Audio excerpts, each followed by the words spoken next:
All right. Hi, everyone. It's a pleasure to be here. I'm Lorien Abroms at George Washington University's School of Public Health in Washington, D.C. And I'm excited to share with you our foray into ChatGPT chatbots for smoking cessation. And this is my funding source and a disclosure. So we know as SRNT members that behavior counseling and pharmacotherapy are recommended as treatments for quitting smoking, but these treatments fall short in effectiveness and reach. We can always do better. And so here are our chatbots. Chatbots based on generative AI, large language models such as ChatGPT, Llama, and Gemini are available, but largely unstudied for smoking cessation. Yet many of the elements of interactions with them can mirror behavioral counseling. You can have kind of a natural conversation flow. The conversations can be personalized to your characteristics. The chatbots can learn about you and reflect what they know from before in the conversations that come in the future. And they can offer 24/7 reach. So just by their design, they have the possibility for 24/7 help. When we think specifically about quitting smoking, we can think of these chatbots as a source of information in response to queries. Like people ask just what are the ways of quitting smoking, or what are the treatments, or how do they work? But it can go beyond that and provide personalized advice on the treatments and reflect your smoking history and your quit smoking preferences that you might share. Can provide social support, practice refusal skills with you if you ask it to do that. You know, how to say no to offers of cigarettes. It can, with its 24/7 help, it can give you good relapse advice on the fly. And it goes on. So this study looks at two different questions related to these chatbots. How do we know if an AI health assistant specific to smoking cessation follows its directions, like it's doing what it's told? And the second is, how do people engage with and feel about that assistant? And so I'm sharing the results of two studies. The first we call a validation study, where we see if our purpose-specific chatbot follows evidence-based quit smoking guidelines. And we're using the guidelines of the U.S. Preventive Service Task Force guidelines for a range of quit smoking queries. And then the second is an acceptability study. How do people view one ChatGPT chatbot that we developed after using it for a month? And I just shared with you that the paper's published, so if you're interested in learning more, you can go track it down. So the first one where the aims was to develop a method, like how do we even do this, to validate a chatbot, because the conversations are so open-ended that it took some thought to think about how we develop a way of saying, does it follow evidence-based guidelines when people ask evidence-based and non-evidence-based queries? And we simulated a common user experience for help quitting smoking, where we just asked the chatbots, how do I quit smoking? And then we evaluated the responses. And we looked at three different chatbots. One is Sarah, which I encourage all of you to check out. It's available from the World Health Organization on their website, and it offers help on quitting smoking, quitting vaping, and for a few other topics. Then we developed our own chatbot called Be Free GPT, which I'll tell you about in a moment. And then we also compared it to basic GPT. This is just the chat GPT you get when you just type in a query to ChatGPT. And I'm sure all of you are wondering, how do you develop a chatbot based on ChatGPT? So this is the general way that we did it. So within ChatGPT, there's something called Assistant AI, and you can develop your own chatbot if you have a ChatGPT Plus account. And essentially the way it works is that you get the ChatGPT chatbot, and then you give it instructions. And in our case, the instructions were how to introduce yourself, to act like a counselor, how long to make your responses, to stay on the topic of quitting smoking, and so on. We went on. And then we gave it a knowledge base. The knowledge base is essentially additional documents in our case. And we gave it the U.S. Preventive Service Task Force guidelines for smoking cessation and Clearing the Air, a guidebook developed by the National Cancer Institute on how to quit smoking. And these instructions and knowledge base are essentially layered on top of regular ChatGPT to make the specialized, purpose-specific chatbot that we call BeFree GPT. And then we developed an index of 9 items that represent a good response based on our guidelines. I'm not going to go into the details because I want to be careful with the time, but you can just see quickly that it says seek out counseling, consider medications, doesn't have misinformation, and then has some counselor aspects like being interactive and some level of empathy. And we gave it not only how do I quit smoking, but we gave it a few other queries. We went to Google and we looked at the top auto-completes to how do I quit smoking, and this is our list. And you can see that the bottom of the list has some very interesting, I would say, or non-evidence-based ways of quitting smoking. How do I quit smoking with gummies, with a necklace, with hypnosis, and with vapes? In the case of our US guidelines, the vapes are considered non-evidence-based. And we gave it to each chatbot, and we coded the responses, and we had 2 independent coders. And in a nutshell, we found that the chatbots, there was a range in how well they did across these different queries, with Sarah, the WHO chatbot, doing the best, and basic GPT doing the worst. So it varied across chatbots. The queries did affect performance. So if you ask a leading question to a non-evidence-based way of quitting smoking, how do I quit smoking with a necklace or with gummies? You're more likely to get a non-evidence-based response. It was great with its clear language and recommending counseling. It did less well with telling people to consider non-nicotine replacement therapy type medications.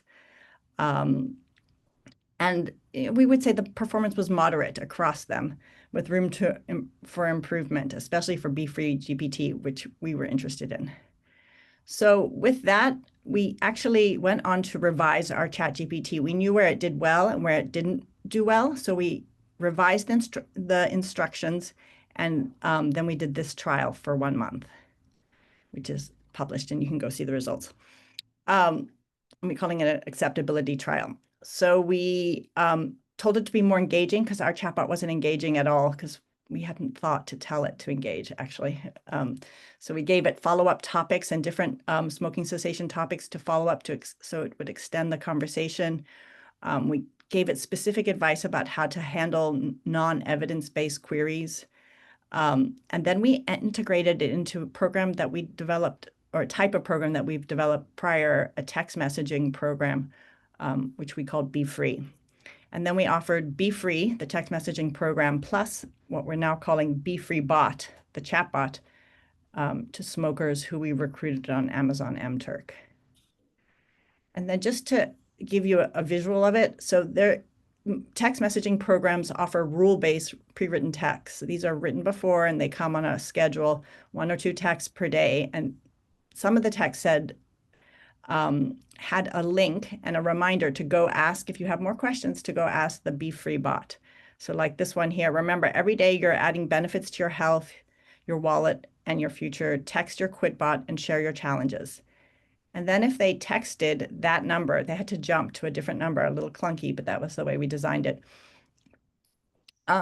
They could say hi, and then the chat bot, now we're with the ChatGPT chatbot, would reply, hi, I'm BeFree bot. I'm an AI quit counselor that helps you quit smoking. I can help you set a quit date, manage cravings, support you along the journey. How can I assist you today? And then the conversation would go from there. And this is just a visual, again, like this person says, I'm about to smoke, and then ChatGPT replies, I understand how tough cravings can be, and then gives them a response. So our objectives were to find out whether people trying to quit smoking with a text messaging program, and these are standard in some places, would then go on and engage with a chatbot via text, whether it would be acceptable to them, like how they'd view the helpfulness of the chatbot, and whether the chatbot would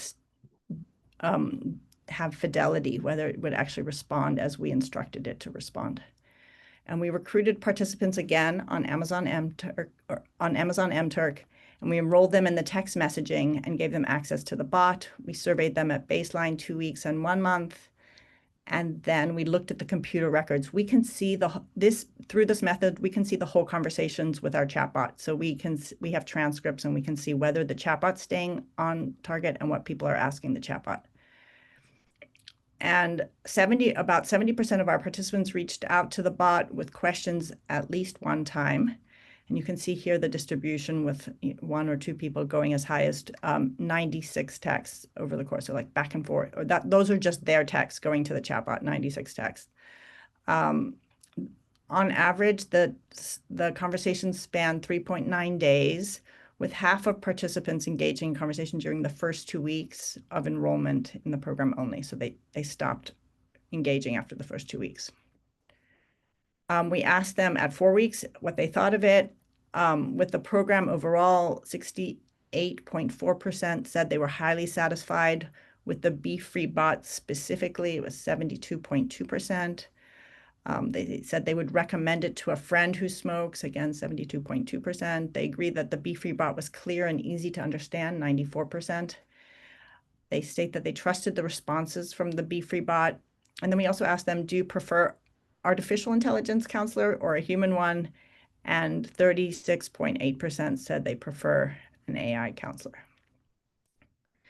We looked at their quit rates. We have 89.5% said that they tried to quit for 1 day or longer, and 36.8% reported no smoking in the past 7 days, which is kind of what you would expect. We need a control group to really understand that better. And then we also looked to see if the chatbot worked as planned. And across the board, the chatbot did very well on all the different ways that we evaluated its progress. There was no misinformation.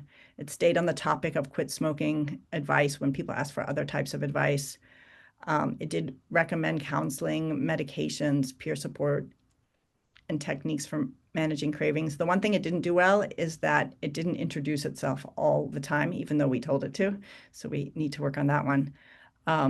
And then just to point out, sometimes there were errors, just 3% of the conversation, the interactions where it just had no response, or it said error, or it repeated information rather than giving a response.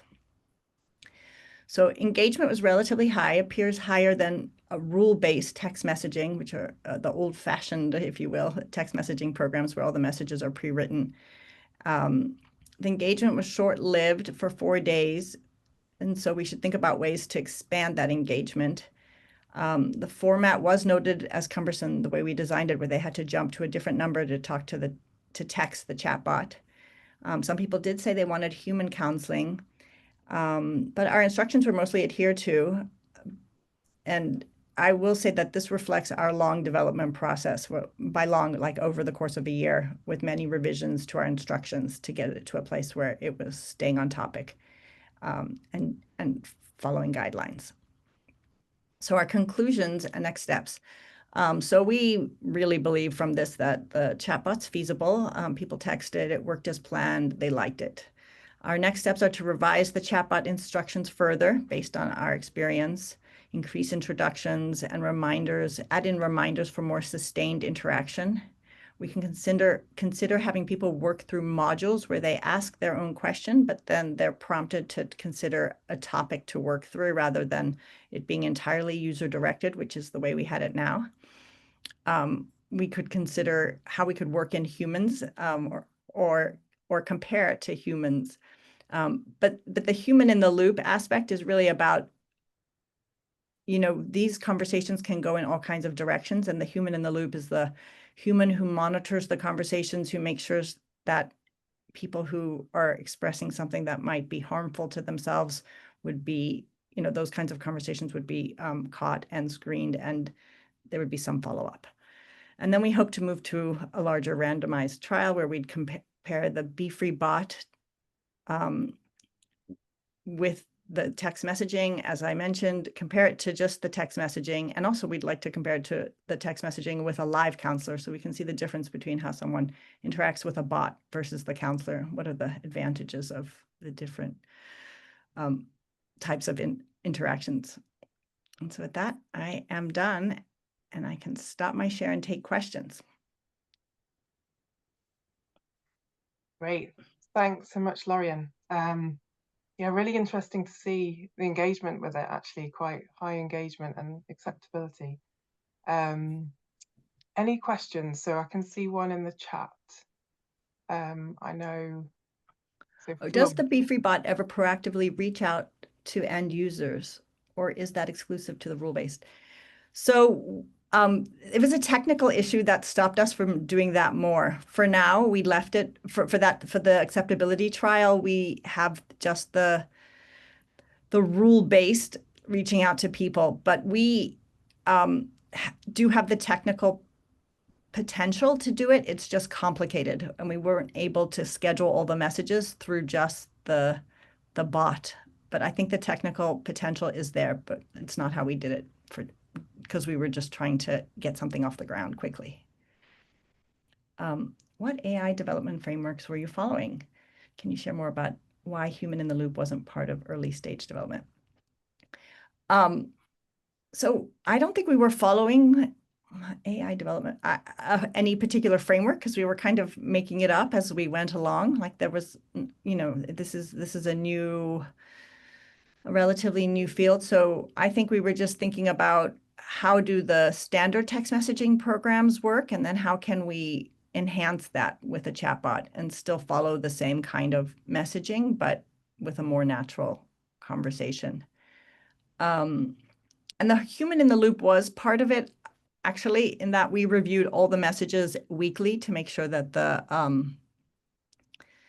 conversations were not worrisome in any kind of harmful way. So we did have human in the loop. As the trial would get bigger, like we had 23 participants, we worry about how that would work on a larger scale, reading all the conversations all the time weekly. Within a trial, you can imagine doing it. Within a service, I don't think that would happen. So you'd have to sample them or even develop another bot that would be reading the conversations for you and screening for harmful keywords.